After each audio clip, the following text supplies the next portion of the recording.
అందరికీ నమస్కారం అండి. శ్రీమద్ భగవద్గీత ఆధ్యాత్మిక రహస్యాలు శీర్షికలో శ్రీ త్రినాథ్ గారు ఈరోజు ధారావాహిక ప్రసంగంలో 33వ ప్రసంగం చేస్తున్నారు. శ్రీ త్రినాథ్ గారికి ఆహ్వానం. శ్రీమద్ భగవద్గీత ఆధ్యాత్మిక రహస్యం అంటే గీతా తత్వము లేక ఎక్స్రే ఆఫ్ గీత అని చెప్పారు. శ్రీమద్ భగవద్గీతలో ఎన్నో లోతైన రహస్యాలు ఉన్నాయి. ఆ రహస్యాలు మనం ఛేదించినప్పుడే మనకి అందులో ఉన్న తత్వం వెలువడుతుంది. శ్రీమద్ భగవద్గీత మనం పదే పదే చర్చించుకుంటున్నట్లు సర్వశాస్త్రాలకి తల్లి మరియు శ్రేష్టమైన దీన్ని ఎప్పుడు విస్మరించు. ఈ రోజు మనం ఈ యొక్క అంశం ఏ అంశం తీసుకుంటున్నామండి? భగవంతుడి యొక్క సత్యస్వరూపం ఏమిటి? భగవంతుడు ఒక్కడే అనుకున్నప్పుడు వారి యొక్క సత్యమైనటువంటి స్వరూపాన్ని మనం అర్థం చేసుకునే ప్రయత్నం చేస్తున్నాం. అందులోనే ముందుగా ఏ విధానములో మనం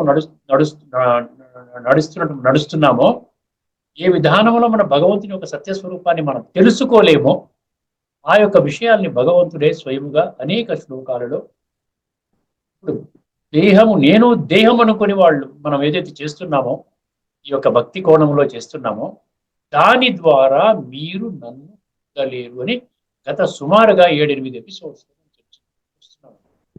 అంటే దీని అర్థం ఏమిటి? భక్తి ద్వారా భగవంతుడు దొరకడా? ఒకసారి ఆలోచించండి, బుద్ధి నేత్రాన్ని తెలుసుకుని. భక్తి ద్వారా భగవంతుడు దొరుకుతాడు. ఎప్పుడు దొరుకుతాడు? భక్తి పూర్తయిన తర్వాత భక్తికి ఫలము జ్ఞానము అంటాడు. అందుకని మన శాస్త్రాల్లో కూడా భక్తి జ్ఞాన వైరాగ్యం అంటారు. వైరాగ్యం అంటే ఏంటి? ఈ దేహం మీద రాగం తగ్గుతుంది, ఆత్మ మీద రాగం పెరుగుతుంది.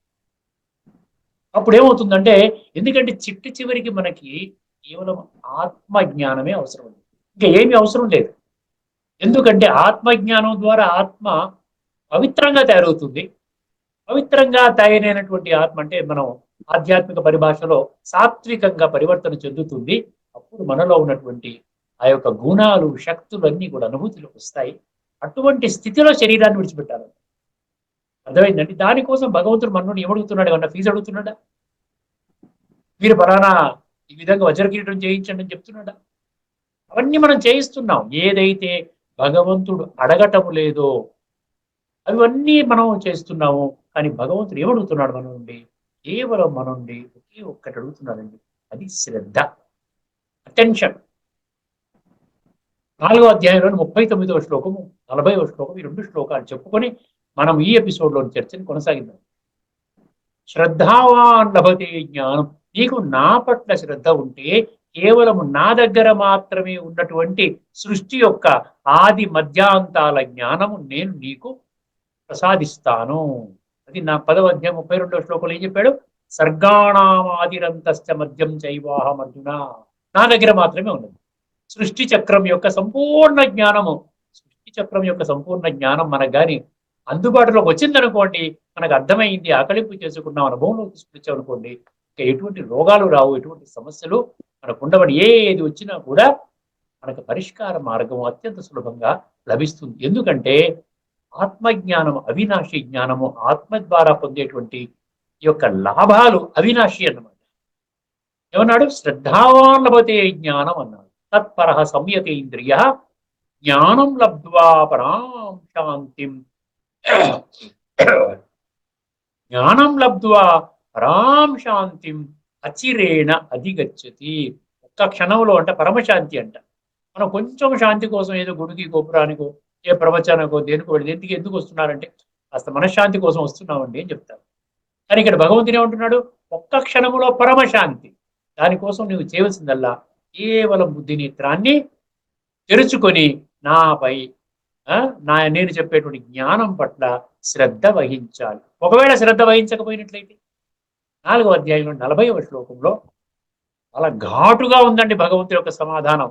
నేను శ్రద్ధ వహించను, నాకు భగవద్గీత తత్వం బోధ అవసరం లేదు, నా జీవితాన్ని నాకు తోచిన విధంగా నేను చేసుకుంటాను, నేను అనుకున్నదే సత్యము, అదే శ్రీమతము, నాకు భగవంతుని శ్రీమతంతో పని లేదు అన్న భావన కలిగి ఉన్న వాళ్ళ కోసం ఏం చెప్తున్నాడు భగవంతుడు? వినండి. 4వ అధ్యాయంలో 40. అజ్ఞశ్చ అశ్రద్ధదానశ్చ సంశయాత్మ వినశ్యతి. ఎప్పుడైతే అజ్ఞస్య అంటే అజ్ఞానము, అజ్ఞానం అంటే నేను దేహము, జ్ఞానం అంటే నేను ఆత్మ, ఇది నా శరీరము. ఆత్మానుభూతిలోనే నిరంతరము దానికోసమే అభ్యాసం చేస్తూ ఉంటాం. అభ్యాస యోగయుక్తేన అన్నాడు. అసంశయం మహాబాహో మనోనిగ్రహం చలం అభ్యాసేన తు కౌంతేయ వైరాగ్యేన చ గృహ్యతి అన్నాడు. చూసారా, అక్కడ అభ్యాస వైరాగ్యాలు. వైరాగ్యం అంటే ఏదో అడవిలోకి వెళ్ళిపోయి అది కాదండి. వైరాగ్యం అంటే శరీరం మీద రాగం తగ్గించుకొని ఆత్మ మీద రాగం పెంచుకోవడాన్ని వైరాగ్యం అంటారు. అజ్ఞశ్చ అశ్రద్ధదానశ్చ, అశ్రద్ధ ఎప్పుడైతే అజ్ఞానంలో ఉంటావో నీకు అశ్రద్ధ ఉంటుంది. ఎందుకంటే ఏది జ్ఞానము, ఏది అజ్ఞానము, ఏది విజ్ఞానము, ఏది సుజ్ఞానం ఏది తెలియదు కదా మీకు. జ్ఞానం అంటేనే మీకు తెలియదు కదా. జ్ఞానం అంటే కేవలం శాస్త్రజ్ఞానం అనుకుంటున్నాం. జ్ఞానం అంటే నాకు వేదాల యొక్క ఆ 4 వేదాల యొక్క జ్ఞానం తెలుసండి, ఉపనిషత్తులన్నీ చెప్తాను, కంఠోపనిషత్తు తెలుసు, ఈ బృహదారణ్య ఉపనిషత్తులు అన్నీ చెప్తాను, లేకపోతే ప్రతినిత్యము నేను ఈ విధంగా విష్ణు సహస్రనామము లేకుండా ఉంటే మహాభారత రామాయణాల ఇతిహాసాలు వింటానండి. జ్ఞానము అంటే నేను ఆత్మని, ఇది నాదే. మిగతాదంతా అజ్ఞానం అనేసాడు కదా 13వ అధ్యాయంలో 11వ శ్లోకంలో. అజ్ఞశ్చ అశ్రద్ధదానశ్చ ఏమొస్తాయి? అజ్ఞానము ద్వారా అశ్రద్ధ కలిగినప్పుడు ఏమొస్తుందండి? అన్ని సంశయాలే. నిజంగానేనండి భగవంతుడు వచ్చాడా? బ్రహ్మకుమారి సంస్థని భగవంతుడి స్థాపన చేశాడంటారా? ఇన్ని లక్షల మంది ఒక బంధాలో నడుస్తున్నారా? వీళ్ళు ఏమైనా వీళ్ళు కూడా తప్పుడు పనులు ఏమైనా చేస్తున్నారా? లేకపోతే వాళ్ళు ప్రతినిత్యం ఏదన్నా చేస్తున్నారా? ఏ విధంగా ఎవరు వీళ్ళకు గురువు ఎవరు? భగవంతుడితో స్థాపన చేయబడ్డ అన్నారు, ఇది నిజమేనంటారా? ఎన్నో ప్రశ్నలు. అందుకనే ఎప్పుడైతే అజ్ఞానంతో ఉంటామో ఈ ప్రశ్నలు సంశయాలన్నీ వస్తూనే ఉంటాయి. దానికి ఎంతవరకైతే మనం జ్ఞాన నేత్రము, బుద్ధి నేత్రము, ఆత్మ నేత్రము, మనో నేత్రము, 3వ నేత్రము, the third eye of divine wisdom, అది మనము తెరుచుకోము, జాగృతి చేసుకోము, అవేకన్ చేసుకోము, అంతవరకు మనం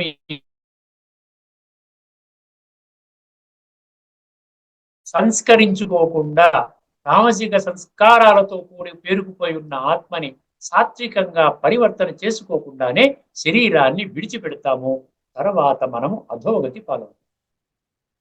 ఇది తిరుగులేని, తిరస్కరించలేని సత్యము, ఇర్రెఫ్యూటబుల్ ట్రూత్. భగవాను వాచ మీద విశ్వాసం ఉన్న వాళ్ళకి, లేదంటే భగవాను వాచ మీద మాకు విశ్వాసం లేదు, మాకు ఫలానా శాస్త్రం మీద విశ్వాసం ఉంది, లేదా గురువుగారు ఇచ్చిన మంత్రం మీద విశ్వాసం ఉంది, లేక మాకు మా మా మా మేము చేసే పద్ధతిలోనే మాకు విశ్వాసం ఉంది అన్నవాళ్ళకి కాదండి. అజ్ఞశ్చ అశ్రద్ధదానస్య సంశయాత్మ వినశ్యతి. అటువంటి వాళ్ళకి ఏమవుతుందంట? ఈ లోకములో సుఖం లేదంట, పై లోకములో అంటే సుఖధామం అంటారు. సత్యయుగాన్ని సుఖధామం అంటారు, ఇక్కడ ఉన్నటువంటి కలియుగాన్ని దుఃఖధామం అంటారు. అర్థమైందండి? సో ఈ లోకములో సుఖము లేదు, పై లోకములో సుఖం లేదు. అయం లోకో అస్తి నా పరో నా సుఖం సంశయాత్మన. అర్థమైందండి? అందుకనే ఎన్నో విషయాలు మనం ఏం చేసాం? అంధవిశ్వాసంలో అందరినీ ఏమి చెప్పినా ఓకే ఓకే ఓకే ఓకే అంటూ వచ్చాం. ఒకసారి భగవంతుడు చెప్పిన మాటలు ఆ తత్వజ్ఞాన కోణంలో అర్థం చేసుకుని దాన్ని కూడా ఓకే చేయండి, ఈ జీవితం మరి. వైపున మానవ జీవితం అతి దుర్లభము అంటూ కూడా మనం ఈ విధంగా నిర్లక్ష్య ధోరణి వహించడము. భగవాను వాచ అంటూ భగవంతుడు వాచ లేదండి, భగవాను వాచ, భగవంతుడు ఒక్కడే. ఇది ఒక్క విషయం మన నరాల్లో కణాల్లో నాటుకుపోయింది అనుకోండి, మనకి ఎటువంటి సమస్యలు లేవు. అందరి పట్ల శుభ భావన, శుభ కామనలతో మన జీవితాన్ని సాగిస్తాం. ఇప్పుడు ఈ యొక్క చర్చను దృష్టిలో పెట్టుకుని మనం కొంచెం ముందుకు వెళ్దాం. 9వ అధ్యాయం 11వ శ్లోకం భగవంతుడు చాలా స్పష్టం చేసేట 100 శ్లోకాలు చెప్పగలుగుతాను. నాకు శరీరము లేదు, ఎందువలన లేదు ఆ కారణం కూడా చెప్తున్నాడు. ఒక్కసారి మళ్ళీ మీకు, ఎందుకంటే కొత్త వాళ్ళు ఒక్కోసారి ఒక్కో ఎపిసోడ్ ముందు నుంచి చూడకుండా మధ్య మధ్యలో వస్తుంటారు కాబట్టి వాళ్ళ కోసమే ఈ చిత్రాలు రిపీటెడ్ గా, అంటే రెగ్యులర్ గా చూసే వాళ్ళకి ఏముంటుంది, ఇవే చిత్రాలు కదండి ప్రతిరోజు చూపిస్తున్నారు అనిపిస్తోంది. కానీ క్రొత్త వాళ్ళ కోసం అని చెప్పి ఈ విధంగా నేను మాటి మాటికి ఇదే చిత్రాన్ని వేస్తూ ఉన్నాను. భగవంతుడి ఒక ఏకైక లక్షణం ఏమిటంటే వారికి ఒక్కరికి మాత్రమే సృష్టి చక్రం యొక్క సంపూర్ణ జ్ఞానము ఉంటుంది. ఎందువలన ఉంటుంది అది కూడా ఆయన తెలియజేశాడు కదా. ఏమన్నాడు? సర్గాణం ఆదిరంతశ్చ. ఆది అంటే సత్యత్రేత, మధ్య అంటే ద్వాపర యుగము, అంత అంటే కలియుగం అండి. సర్గాణం ఆదిరంతశ్చ మధ్యం చైవ నాకు మాత్రమే తెలుసును అన్నాడు. ఎందువలనంటే నేను చక్రములోకి రాను, చక్రము బయట ఉంటాను. ఇప్పుడు చూడండి, మీరు 10 అంతస్తుల బిల్డింగ్ లో ఉన్నారు, 10వ అంతస్తులో ఉన్నారు, మేడ మీద నుంచి ఉన్నారు. మేడ మీద నుంచి కిందకు చూస్తే చాలా మంది కనపడతారు. అర్థమైందండి? అదే మీరు ఇంట్లో వచ్చి కూర్చొని చూస్తే ఎవరు కనపడరు, మీ వాళ్ళే కనపడతారు, భార్య, పిల్లలు, నలుగురు ఫ్రెండ్స్. అదే విమానంలో గడిపేమనుకోండి, ఇంకా కొంచెం అలా ఎగురుతున్న కొద్దీ అలా చూసుకుంటూ వెళితే ఈ మనుషులే చుక్కల్లా కనబడుతుంటారు. బిల్డింగ్లన్నీ కూడా మనకి ఓన్లీ అగ్గిపెట్టిలా కనబడతాయి. ఎంత ఎత్తుకు వెళితే అంత ఎక్కువ మనం కవర్ చేస్తామన్నమాట. అదేవిధంగా భగవంతుడు సృష్టి చక్రం యొక్క బయట ఉంటాడు కాబట్టి సృష్టి చక్రం యొక్క ఆది మధ్య అంతిమ జ్ఞానము నాకు ఉన్నది అని ఉండబద్దలు కుట్టినట్టుగా ఆయన చెప్పడం జరిగింది. కొద్దిమంది మాత్రమే నమ్ముతారని అందరూ నమ్మరు దీన్ని. అందరికీ అవసరం లేదు. మిగతా వాళ్ళు ఎవరికి వాడేవునా తీరే అన్నట్టుగా వాళ్ళ జీవితాన్ని గడిపేస్తారు. అదేవిధంగా ప్రతిరోజు వింటున్నాం కదా, కొంతమంది మ్యాటర్నిటీ హౌసెస్ లో పుడుతున్నారు, కొంతమంది శ్మశాన వాటికలు వెళితే ఆ విధంగా వెళ్ళిపోతున్నారు. అలా రాకపోకలు జరుగుతూనే ఉన్నాయి. ఈ మధ్యలో నేను మనిషిని, నాకు భగవంతుడు బుద్ధినిచ్చాడు, మనసునిచ్చాడు, సంస్కారాల ఆధారంగా నా యొక్క ఈ జీవితంలో సుఖశాంతులు, భావి జీవితంలో సుఖశాంతులు ఆధారపడి ఉన్నాయి అన్న విజ్ఞత లేకపోవడం వలన వచ్చిన సమస్యలండి. అయితే ఏమన్నాడు 9వ అధ్యాయం 11వ శ్లోకం? నాకు శరీరం లేదు, శరీరం ఉంది అని ఎక్కడా కూడా ఏ ఒక్క శ్లోకం, ఏ పంక్తి, ఒక అక్షరంలో కూడా లేదండి. నేను శరీరధారిని, నేను కూడా త్రిగుణాలలోకి వస్తాను, నేను కూడా అప్ అండ్ డౌన్ అవుతూ ఉంటాను, నేను సత్యయుగంలో ఉండి మహా దైవీ సంస్కారాలతో దేవతా స్వరూపంగా ఉంటాను, తర్వాత మళ్ళీ నేను రజోస్థితికి వచ్చినప్పుడు మనిషిగా మారి నేను మళ్ళీ మధ్యస్థంగా ఉంటాను, నాలో కూడా అవలక్షణాలు వస్తాయి, తర్వాత నేనే ఒక సాధారణ మనిషిలాగా మళ్ళీ తామసికంగా మారుతాను. ఆయన కూడా మారితే మనకెవరు దిక్కు? దిక్కు లేని వాడికి దేవుడే దిక్కు అన్నప్పుడు ఆ ఒక్క దిక్కు ఉన్న దేవుడికి ప్రత్యేక లక్షణాలని దీనేతరాన్ని తెలుసుకుని మనం అవసరం ఉందండి. అవజానంతి మా మూఢ అనేసాడు కదా, దాంట్లో వేరే మీనింగ్ ఏమన్నా సంస్కృత పండితులు ఎక్కడి నుంచి పైనుంచి దిగి వచ్చి వేరే మీనింగ్ చెప్తారా దానికి? అవజానంతి, జానంతి అంటే తెలుసుకోవాలి. అవజానంతి మా మూఢులు అన్నాడు. ఇక్కడ మూఢులు అంటే ఎవరు? మూఢులు అంటే ఎక్కడో ఏదో మూఢత్వం కాదు. నేను దేహము అంటే దేహాభిమానములో కూరుకుపోయి ఉన్నవాళ్ళు, ఆత్మజ్ఞానం సమూలముగా విస్మరించినటువంటి వాళ్ళు. కేవలము ఆత్మ అన్న పదాన్ని కేవలం చనిపోయినప్పుడు మాత్రమే ఆత్మకి శాంతి కలుగుగాక, may his or may her soul rest in peace, అక్కడ మాత్రమే మనం సోల్ అనే పదం వాడుతున్నాం. ఎంతవరకు సోల్ జ్ఞానం లేదో, ఆత్మజ్ఞానము లేదో, మనం సాటి మనిషిగా మనము గౌరవించలేము. ఇదిగనే విషయ వికారాలు. కోపం ఎందుకు వస్తుంది చెప్పండి? అవతల వ్యక్తికి ఒక వ్యక్తి మీద ఇంకో వ్యక్తి మీద అరుస్తున్నాడంటే ఎందుకు వస్తుంది? అతన్ని కూడా ఒక దైహిక, ఈ రక్తము, చర్మము, మాంసము, ఎముకలతో కూడిన ఒక మనిషిగానే చూస్తున్నాం తప్ప భగవంతుడి సంతానం అండి వాడు కూడా. భలేవాడి సంస్కారాలు బాగోలేక నాకు డ్రైవర్గా వచ్చాడు, భలేవాడి సంస్కారాలు లేక నా ఇంట్లో పని మనిషిగా వచ్చింది, అంతేకాని వాళ్ళని నేను హేళనగా మాట్లాడకూడదు. వాళ్ళు కూడా వాళ్ళ సంస్కారాలు బాగుంటే ఈ జన్మ తర్వాత శ్రేష్టమైన జన్మ పొందుతారు. నా సంస్కారాలు బాగులేకపోతే నేను మళ్ళీ కారు డ్రైవర్ గానో పని మనిషిగానో ఇంకో ఇంట్లో జన్మ తీసుకోవాల్సి వస్తుందేమో. బళ్ళు అవుతాయి, బళ్ళు ఓడలు అవుతాయి. పూలు అమ్ముకునేవాడు కట్టెలు అమ్ముకుంటాడు, కట్టెలు అమ్ముకునేవాడు పూలు అమ్ముకుంటాడు. ఇవన్నీ శాస్త్రాలు ఉన్నాయి కదండి. అందుకని ఇక్కడ ఏమంటున్నాడు? అవజానంతి మా మూఢ మానుషిం తనుమాశ్రితం రంభావం అజానంత మమ భూత మహేశ్వర. ఏం చేయాల్సిన అవసరం లేదండి. భగవంతుడి యొక్క మార్గంలో కూడా నడిచే ఒక్క విధానాన్ని మనం తీసుకున్న ఒకే ఒక్క సంకల్పం అన్నమాట. మనకేంటంటే నరకానికి స్వర్గానికి ఉన్నటువంటి దూరం ఏంటి? ఒక్క సంకల్పం అంతే. ఒక్క సంకల్పమును భగవంతుడి మాటలు అంగీకరించినట్లయితే స్వర్గమనబడేటువంటి సత్యత్రేతాయుగాలు జన్మ తీసుకుంటాం. లేకపోయినట్లయితే ఆ యొక్క 2 యుగాలలో శ్రేష్టాతి శ్రేష్టమైన దైవీ సంస్కారాలతో కూడిన దివ్య శక్తులతో కూడిన కొద్దిమంది మాత్రమే జన్మ తీసుకోబడిన అక్కడ సత్యత్రేతాయుగాల్లో మనము జన్మ తీసుకోము. No entry. ఒక్క సంకల్పం. ఇప్పుడు మిమ్మల్ని మీకు 16వ అధ్యాయంలో ఒక 3 శ్లోకాలు మీ దృష్టికి తీసుకుని వస్తున్నాను, చాలా శ్రద్ధగా వినండి. 16వ అధ్యాయం అంటే చాలా ఇంపార్టెంట్. దైవీ దైవీ దైవాసుర, దైవీ సంస్కారాలు, ఆసురి సంస్కారాలు, దైవాసుర సంపద విభాగ. ఇక్కడ చాలా గట్టిగా చెప్పాడండి. ఎందువల్ల నన్ను తిరస్కరిస్తున్నారు, ఎందువల్ల నన్ను తిరస్కరిస్తున్నారని భగవంతుడు కారణం చెప్పి, వాళ్లకు ఏదైతే వాళ్ళు విపరీతమైన పరిణామాలు, ఏమంటాం ఇంగ్లీష్లో కాన్సిక్వెన్సెస్ అంటాం, వాళ్ళు పొందేటువంటి చాలా డేంజర్ సిచ్యువేషన్లో ఉన్నారంట. అటువంటి వాళ్ళు ఎవరైతే, నేను ఒక సాధారణ మనిషి శరీరం ఆధారముగా, నాకు శరీరము లేదు కాబట్టి నేనే ఈ సృష్టి మీద అవతరించి ఈ యొక్క ఈశ్వరీయ విశ్వవిద్యాలయాన్ని స్థాపించి, స్పిరిచువల్ యూనివర్సిటీని స్థాపించి, ఆ యొక్క యూనివర్సిటీ ద్వారా డైరెక్ట్గా నా ద్వారా మనుషులందరికీ కూడా నేను శిక్షణ ప్రత్యక్షంగా పర్సనల్గా ఇస్తున్నాను అంటున్నాడు. ఆ విధంగా ఒక 25-30 లక్షల మంది లాభం పొందినటువంటి పరిస్థితి కూడా మీరు చాలా తేలికగా తీసుకుంటున్నారు. అది తీసుకోవడానికి వీలు లేదు. మీరు రాసుకోండి 16వ అధ్యాయంలోని 18, 19, 20. 18, 19, 20 3 శ్లోకాలు చెప్పేస్తాను ఈ ఎపిసోడ్లో. అహంకారం బలం దర్పం కామం క్రోధం చ సంశ్రితా.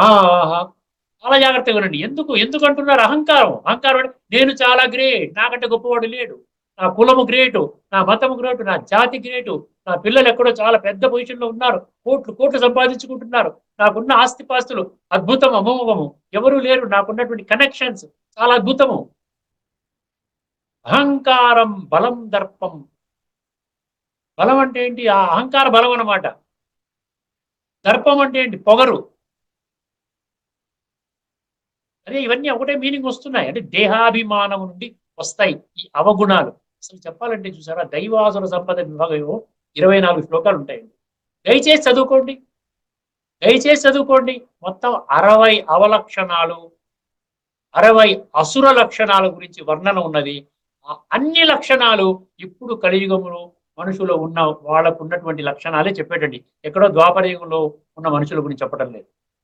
మీరేంటారు కదా, ఒక 100, 150, 200 సంవత్సరాల క్రితం అంతా మంచిగా ఉండేవాళ్ళం అండి, కలిసిమెట్టిగా ఉండేవాళ్ళం అండి, జాయింట్ ఫ్యామిలీస్ ఉండేవండి, చక్కగా ఒకటే కుంపటి అండి, 4, 5, 10 మంది ఉన్నా కూడా వాళ్ళంతా కూడా ఒకటే కుంపటి కింద ఒకటే కిచెన్లో వండుకుని అందరం కూర్చుని సహపంక్తి భోజనాలు చేసేవాళ్ళం అండి, ఎంత హాయిగా ఉండేవాళ్ళం అండి. ఒక చిన్న పిల్లవాడికి సూది గుచ్చుకుంటే కయ్యమని ఏడిస్తే ఒక 40 ప్రాణాలు ఒకసారి ఆ విధంగా వాళ్ళు కదులుతాయి, వెంటనే పరిగెత్తుకొని వచ్చి ఏమైంది అనేవాడు. ఇప్పుడు ఏ రోజున ఏమైందండి?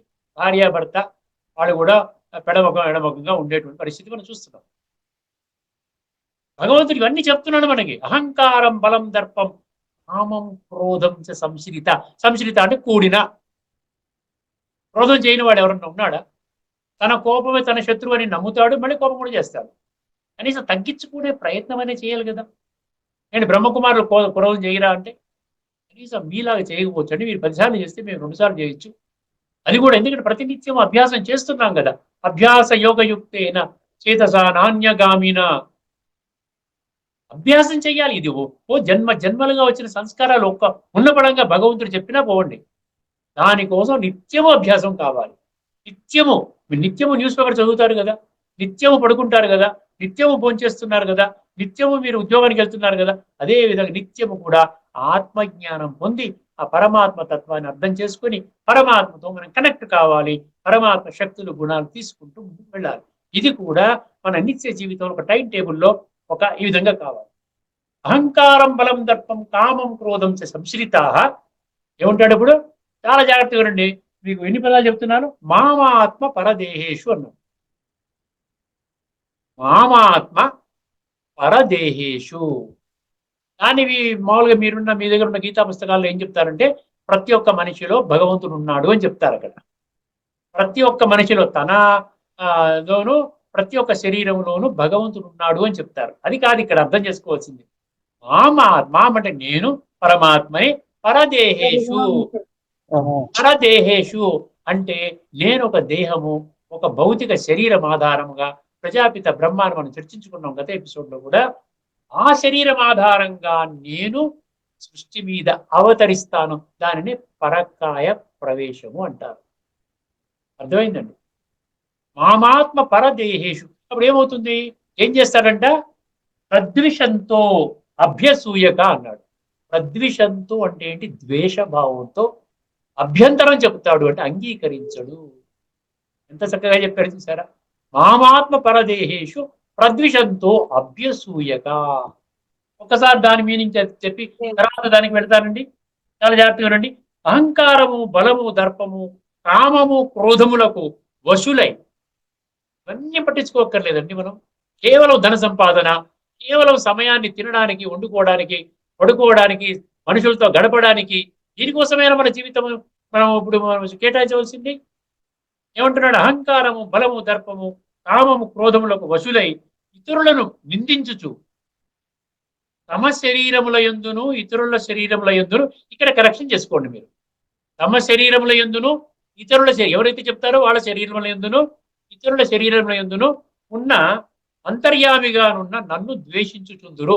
ఇక్కడ ద్వేషిస్తున్నాం మనం. ఈ విధంగా అనుకున్నా కూడా ఎందుకు ద్వేషిస్తారు మీరు? మీలో భగవంతుడు ఉన్నాడు అని అని అని భావించినప్పుడు నిజంగా మీలో భగవంతుడు ఉన్నాడంటే మీరు ద్వేషించకూడదు కదా. కనీసం ద్వేషించేటువంటి ప్రవృత్తిని తీసేయాలి కదా. దాని సంగతి తర్వాత ఆలోచిద్దాం మనం. ఇక్కడ ఏమంటున్నాడు? నేను ఒక పరదేహాన్ని తీసుకున్నప్పుడు నన్ను ఆ విధంగా ద్వేషిస్తారు, తిరస్కరిస్తారు. అదే దాని వల్లనే కదా. లేకపోతే కోటాను కోట్ల మంది బ్రహ్మకుమారి సెంటర్కి వచ్చేవాళ్ళు. ఎందుకంటే ఒక 20 లక్షల మంది ఎందుకు వచ్చారు? ఒక ఎన్ని కోటాను కోట్ల మందికి జ్ఞానం చెప్తే ఒక 20 లక్షల మంది కరెక్ట్ ప్రదేశానికి వచ్చామండి, దీనికోసం వెతుక్కుంటున్నామండి, నిశ్చలంగా, నిశ్చింతగా, హాయిగా, చక్కగా దైవీ గుణాలతో, శక్తులతో తమను తాము గౌరవించుకుంటూ ఇతరులను కూడా గౌరవించుకొని పరమాత్మతో సంబంధాన్ని మనసు బుద్ధి ద్వారా జోడించుకొని ఈ రాజయోగం అనే ప్రక్రియ ద్వారా ఎంత చక్కటి లైఫ్ని ఎంజాయ్ చేస్తున్నామండి అంటారు. ఇది ఎవరినన్నా అడగండి. ఎక్కడికైనా మీరు లండన్ వెళ్ళారనుకోండి, అక్కడ దగ్గరలో ఉన్న బ్రహ్మకుమారి సెంటర్కి వెళ్ళండి, అక్కడ ఒక 100 సెంటర్లు ఉన్నాయి. అమెరికాకి వెళ్ళారు, ఒక 200, 300 సెంటర్స్ ఉన్నాయి. అర్థమైందండి? ఆస్ట్రేలియా ప్రతి కాంటినెంట్ లో ఉంది. వెళ్ళండి, అక్కడ ఏం జరుగుతుంది, అక్కడ మనుషులకు ఏం చెప్తున్నారో అర్థమవుతుంది కదా. ఒక్క చిన్న స్టెప్ తీసుకున్నారా మీ జీవితం మారిపోతుంది. అందుకని ఇక్కడ ఏం చెప్తున్నాడు? ప్రద్విషంతో అభ్యసూయక అంటే అది. అటువంటి వాళ్ళకి కాన్సిక్వెన్సెస్ 2 శ్లోకాల్లో చెప్పాడు. చాలా డేంజరస్ గా చెప్పాడు, చాలా భయంకరంగా చెప్పాడు. ఇప్పటి వరకు మనం చదువుకున్నప్పటికీ కూడా మనకు ఎందుకు అర్థం కాలేదు? ఎందుకంటే ఈ జ్ఞానము కురుక్షేత్ర యుద్ధ మైదానంలో ఒక్క అర్జునుడికి మాత్రమే ఇవ్వడం జరిగింది.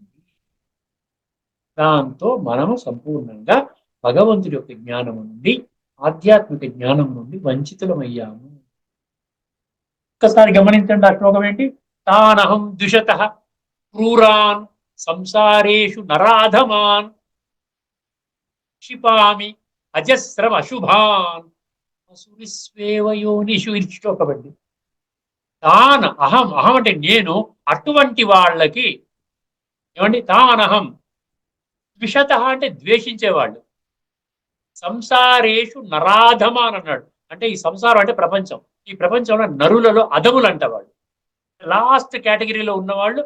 నేను వచ్చినప్పటికీ కూడా నన్ను కూడా అనుమానిస్తున్నారు, నేను చెప్పిన జ్ఞానాన్ని అర్థం చేసుకోలేకపోతున్నారు. ఇది భగవంతుడు అంటే ఈ రోజు నా కలియుగం ఎంత దిగజారిపోయింది అంటే, విలువలు లేకుండా పోయిందంటే, భగవంతుడు వచ్చినా కూడా మనము అంగీకరించే పరిస్థితిలో లేము. వాస్తవం తెలుసుకోవాలి అంటే ఇన్ని లక్షల మంది ప్రాప్తి అనుభూతి చేసుకుంటూ ఆ విధంగా ఎంజాయ్ చేస్తున్నారు అంటే ఖచ్చితంగా మీరు దగ్గరలో ఉన్నటువంటి బ్రహ్మకుమారి సెంటర్కి వెళ్ళవలసిందే. వెళితేనే మీకు సత్యం, లేకపోతే మీరు సత్యం నుండి దూరం అవుతారు. స్మాన్, ఇది భగవంతుడు చెప్పినటువంటి మహావాక్యం.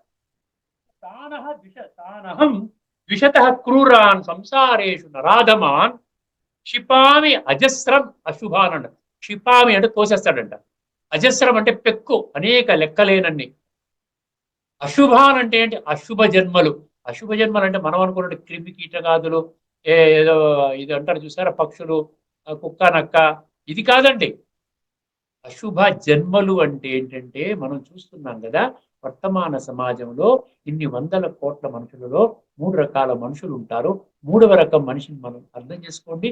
రోడ్డు మీద ఒక ఇల్లు లేకుండా, వేసుకోవడానికి బట్ట సరిగ్గా లేకుండా, తినడానికి భోజనం లేకుండా, కడుపు నిండా ఒక్క పూట కూడా భోజనం చేసే పరిస్థితి లేకుండా, రోడ్డు మీద పిల్లల్ని సంకలో పెట్టుకుని ఎక్కడో ట్రాఫిక్ జంక్షన్ దగ్గర అడుక్కుంటూ ఉంటారు చూసారా.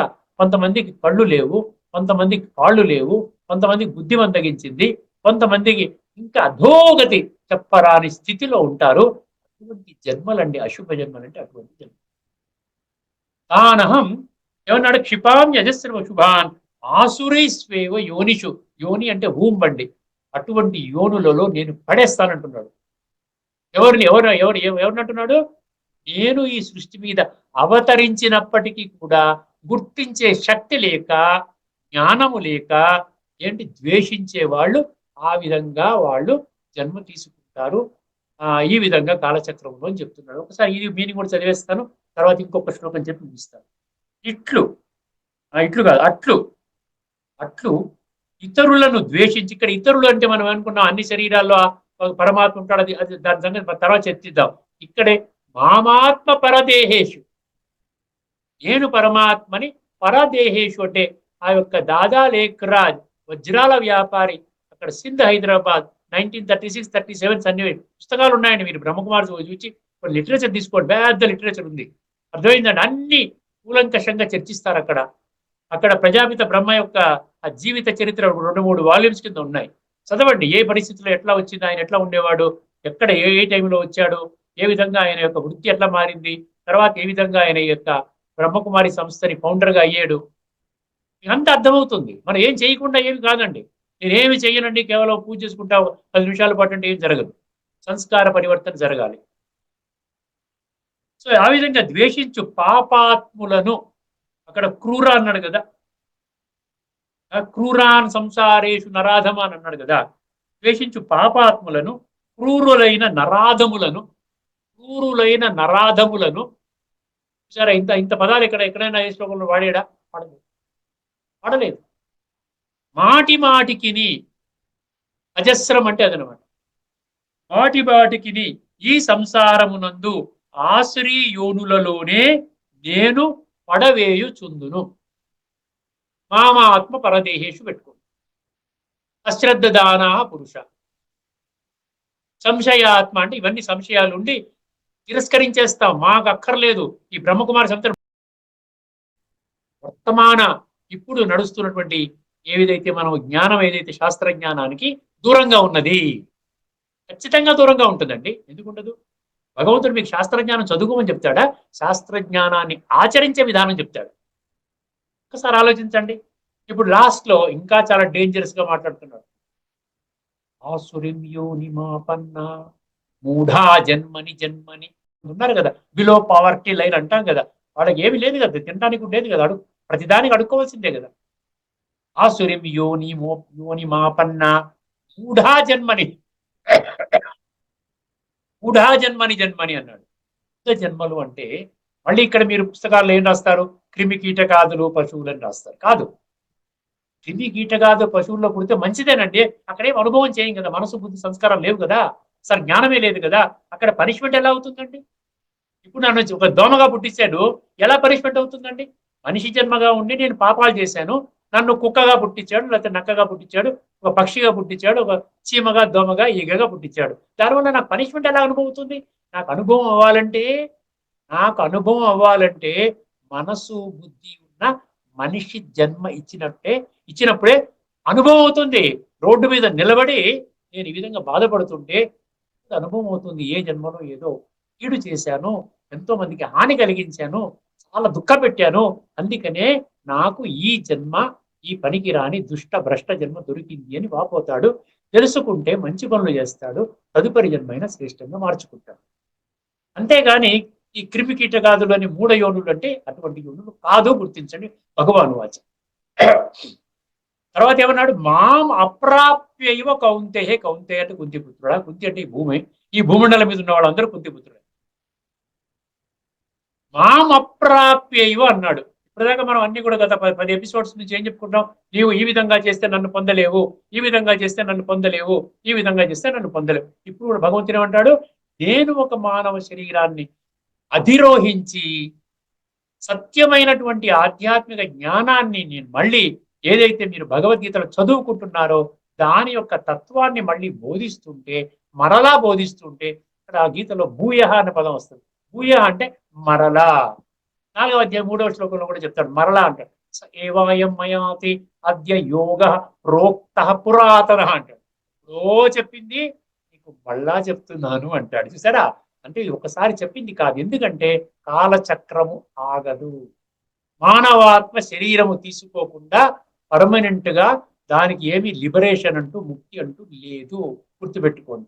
కాకపోతే కొన్ని జన్మలు ఏవైతే సత్యత్రేతాయుగాల్లో ఉన్న జన్మలకి వాళ్ళకి అర్హత లేదు కాబట్టి, వాళ్ళు శరీరం దొరకదు కాబట్టి ఆత్మపరంగా కొన్నాళ్ళు ఉంటారు. అది పర్మనెంట్ ముక్తి కాదండి.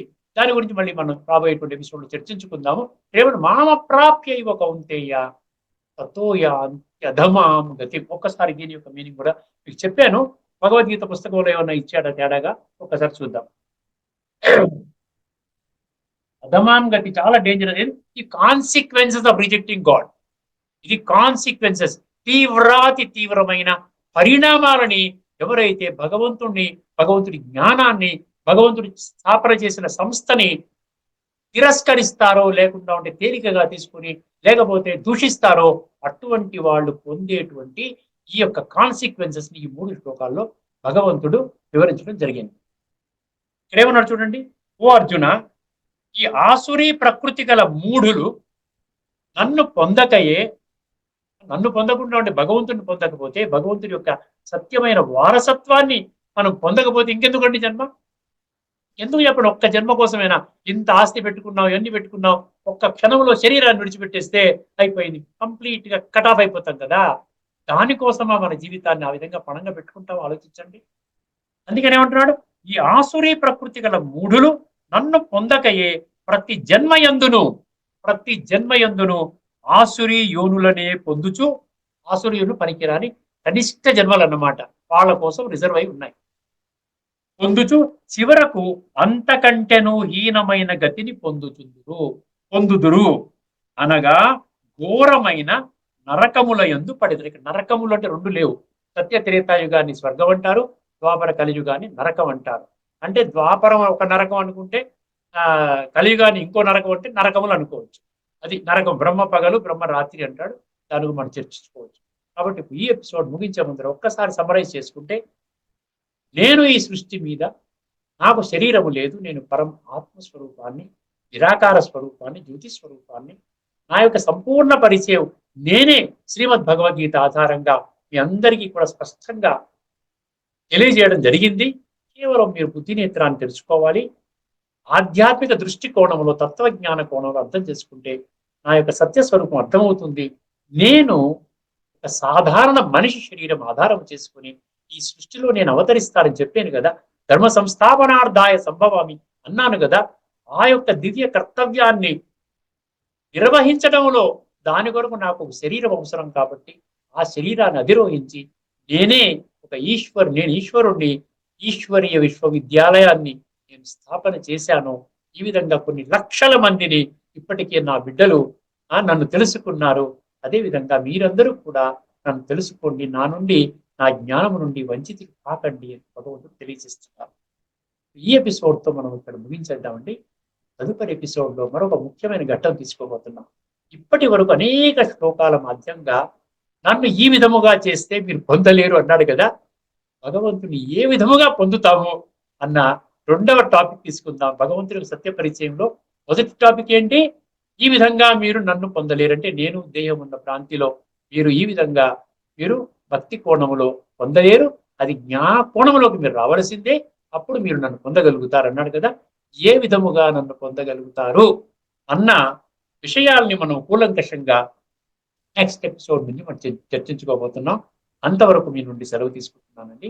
లోకా సమస్త సుఖినో భవంతు. ఓం చిత్రాన్ని మ్యాప్ తీసేస్తున్నాను.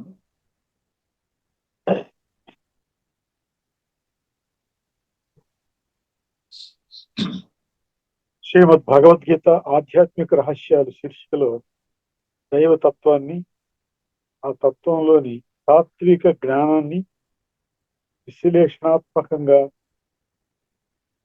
వివరించిన శ్రీ త్రినాథ్ గారికి ధన్యవాదాలు. నమస్కారం.